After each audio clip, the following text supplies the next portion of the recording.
සියල්ල දන්නා වූ දක්නා වූ ලෞතර තථාගත අරහත් සම්මා සම්බුදුරජාණන් වහන්සේ වදාලා දුක්ඛිත දෙයක් දුකටපත් වෙන වැරදි කරලා අපේ ගොඩක් අය කියන්න පුරුදු වෙලා ඉන්නවා සමා වෙන්න කියලා. කොතරම් සමාව ඉල්ලුවත් වැරද්ද කරපු කෙනාගේ හදවත නම් කවදාවත් සමාවක් දෙන්නේ නැහැ. වැරදි කරාට පස්සේ තමන්ගේ උදව්වට ගොඩක් අය සාක්ෂි දෙයි.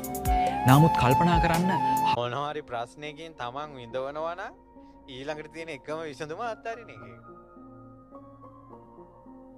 ඒ නිසා පිච්චි පිච්චි ඉන්න එපා. ඒ වෙලාවට ජීවත් වෙන්න. දැන් අපේ අම්මලා තාත්තලා කරපු හැමදේම මේ වෙනකොට මටත් කරන්න මගේ කෙස් ටික විතරනේ නැත්තේ. ආපහු පැවිදි වෙලා, ගෙදර ගිහිල්ලා, පාට ඇඳුම් ඇඳලා මටත් මේ පින්වත් පුංචි කාලේ ධර්මයට ආසයක සීල් රකින්න එක. තරුණ කාලේ ධර්මයට ආසයක සීල් රකින්න එක. අඩුපාඩු හදාගන්න එක. ඇත්තටම ඔබ වේගෙන් නිවන කරාගෙන යනවා. දරුවනේ සත්‍යයක් පුරුදු කරන්න. කවදා හරි ඔබ අමාරුවේ වැටිච්ච දවසක ඔබට විශාල ඉෂ්ට දේවතාවෙක්ව ඔබ ඇතුළෙම ඉන්න ඔබගේ ජීවිතේත් බැහැර කළු. දැන් සමහර නෝන්ජල් කොල්ලෝ ඉන්නවා, නෝන්ජල් කෙල්ලෝ ඉන්නවා. මේ අපිට මොන ගහලා තියෙනවා ඔය. ඕගොල්ලන්ගේ ජීවිතයේ ඇතුලේ මෙන්න මේ කියන ಗುಣධර්ම ටික හදන්න. පින්වත්නි, දුක විඳින හැම වෙලාවකම හිතන්න. හැමදාමත් හිතන්න. මතක නැද්ද මේ වගේ උතුම් සෑයවල් ළඟ කොල්ලෝ කෙල්ලෝ එකට ප්‍රාර්ථනා කරනවා අපි භවයෙන් භවයකට යමු. ඔයාම ආදරය කරමු.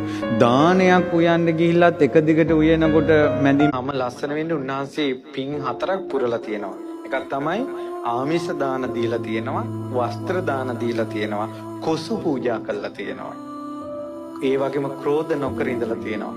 ඔය ඔබ වටේ ඉන්න සතුරන්ට අනාගතයේ සැනසෙල්ලක් වෙන්න ඔබ මේකෙන් එතර වෙන්න. ඒකට ඔවුන්ට වෛර කරන්න කෙනෙක් නැති නිසා ඔවුමුත් නිදහස් වෙයි, ඔබත් නිදහස් වෙයි.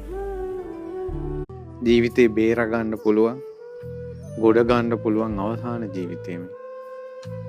මේ ධර්මයේ ඇහෙන අවසාන යුගය.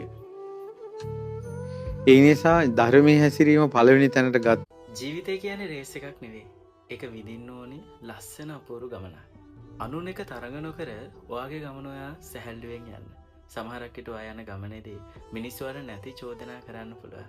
යසෝදරා වගේ බිරිඳක් ලැබෙන්නේ ඒ විදිහටම පින් තියෙන බෝධිසත්වයන්ට නෙවෙයිද?